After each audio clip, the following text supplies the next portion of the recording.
расман муҳорибаи унвонӣ дар вазни сабук бо қоидаҳои бокс байни чемпиони тоҷик Шавқат Раҳимов бо рекорди 17-0 ва Довталаб Ҷо Кордина бо рекорди 15-0 рӯзи 22 апрел дар турнири Дазн. Ассалому алайкум дӯстон, хуш омадем ба шабакаи мо. Дар навори имрӯза оиди тозатарин ва муҳимтарин хабарҳо аз ҷаҳони ММА гап мезанем.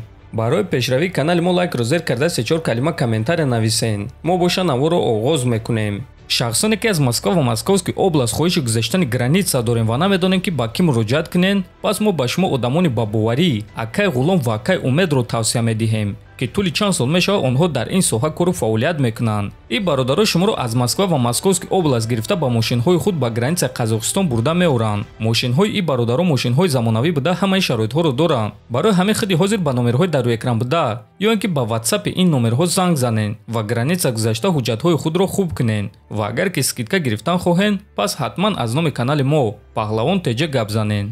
тобовии ҷангвари вазни сабуки UFC Дастин Порие оиди муҳорибаи Конор Макгрегор зидди Майкл Чендлер фикрҳои худро баён карда гуфт ки дар ин муҳориба кӣ ғолиб шуда метавонад.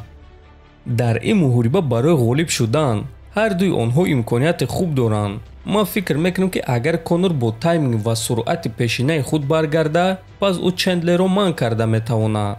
вақте ки дар октагон ту рӯ ба рӯи Конор меистӣ, фикр мекунӣ ки ӯ зарбаи худро ба ту расонда наметавонад, аммо ӯ дар ҳама ҳолат зарбаи худро ба ту мерасонад. дастони ӯ хеле дарозанд ва ӯ дарозиидастони худро бо тайминг ва суръат хуб истифода бурда метавонад. агар Конор тайминги пештараи худро нигоҳ дошта бошад ва дар муҳориба ба монанди пешина барояд, пас ман фикр мекунам ки ӯ зарбаи худро ба Чендлер расонда метавонад, гуфтааст Бриллиант. хотиррасон мекунем ки Порие ҳам бо Конор ва ҳам бо Чендлер ҷангидааст ва ҳар дуяшонро шикаст додааст. ана оиди муҳорибаи Конор ва Чендлер бошад, пас ин муҳориба дар охири тобистон ба нақша гирифта шудааст, аммо то ҳол саҳнаи аниқи ин муҳорибаро гуфтагӣ нестанд. президенти UFC Дана Вайт дар танқиди чемпиони вазни сабук Ислам Махаҷев ҷавоб дод. хотиррасон мекунем ки Ислам Махаҷев чанд рӯз пеш гуфта буд ки муҳорибаи онҳоро на он қадар хуб пеш бурда истоданд ва биён мебинем ки Дана Вайт ба ӯ чӣ ҷавоб додааст.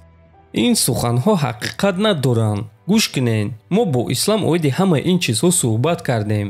пеш аз ҳама мо бояд аниқ кунем ки кӣ аз ӯ интервю гирифт, кӣ суханҳои ӯро тарҷума кардааст.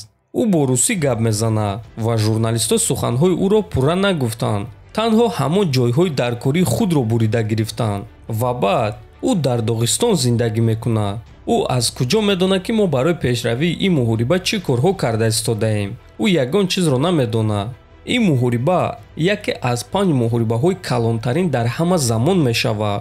бояд гуфт ки ҳамаи чиптаҳо аллакай ба фурӯш рафтанд, дуруст? ҳозир шумо агар хоҳем, пас чипта харида наметавонем, чунки онҳо тамом шуданд. ин муҳориба имконият дорад ки аз ҳама чорабинии калони намоиши пулӣ дар Австралия шавад, ки тақрибан 6% аз сеюм муҳорибаи Конор ва Дастин қафо мондааст. ин турнир аниқ рекорди нав мегузорад. барои ҳамин хандаовар аст шунидан ки мо ин муҳорибаро пеш навурда истодаем, гуфтааст Вайт. ва дӯстон, дар ҳақиқат чиптаҳо барои ин турнир аллакай чанд рӯз пеш тамом шуда буданд. ин чизро худи Ислам Махаҷев тасдиқ карда дар Твиттер чунин суханҳо навишта буд. одамон чипта барои UFC дар Перте кофта истоданд, аммо ҳамаи чиптаҳо фурӯхта шуданд.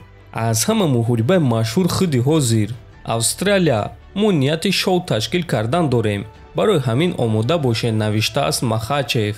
дӯстон, дар ҳақиқат ин муҳорибаи хеле машҳур ва хеле шавқовар аст, аммо статистикаро фиреб дода намешавад. ва дар навори гузашта мо гуфта будем ки чӣ гуна UFC шоуи нави Дана Вайтро пеш бурда истоданд ва чӣ гуна ин муҳорибаро пеш бурда истоданд. ислам гуфтагӣ набуд ки муҳорибаи онҳоро тамоман пеш набурда истоданд. ӯ гуфта буд ки мешуд ки боз ҳам ин муҳорибаро калонтар кунем.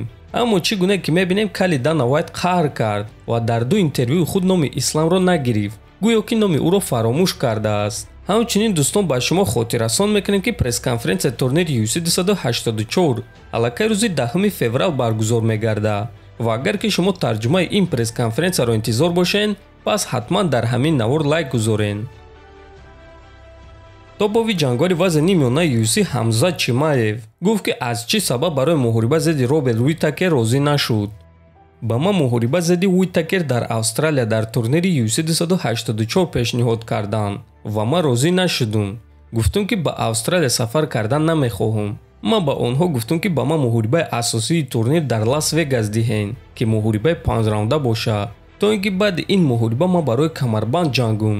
онҳо гуфтанд ки мебинем, аммо ягон кор нашуд. ма аз ин муҳориба адказ накардам. барои ба Австралия рафтан ба ма визаи нав дар кор буд. танҳо аз ҳамин хотир ма розӣ нашудам. ман мехоҳам ки тамрин карда ва баъд ба муҳориба баром, на ин ки дар фикри виза кардан бошум. шояд онҳо муҳорибаи Усман ва Эдвардсро интизоранд. барои ҳамин ба ман муҳориба надода истоданд. ма аниқ намедонам ки барои чӣ онҳо ба ман муҳориба надода истоданд. ма ба онҳо гуфтам ки ман тайёрам ва ма тамрин карда омода шудан мегирам. ба ма 4 ё 5 маротиба шартнома барои муҳориба бо Ковингтон равон карданд, аммо ҳар дафъа Ковингтон аз ин муҳориба адказ мекард. Ковингтон барои мо рақиби хуб аст. ӯ гӯштингир аст ва ман ҳам гӯштингирам, аммо қувва ва греплинги ман зӯртар аст. барои ҳамин ӯ аз ин муҳориба гурехта истодааст. ман худи пагоҳ тайёрам ки бо Ковингтон муҳориба гузаронам, гуфтааст Чимаев. дӯстон, Дана Вайт як феъли бад дорад. ӯ ба ҷангувар рақиб медиҳад ва агар ки ту барои як муҳориба розӣ нашавӣ ё ин ки оиди корҳои ӯ норозигии худро баён кунӣ, пас кал қаҳр мекунад ва якчанд муддат туро фаромӯш мекунад.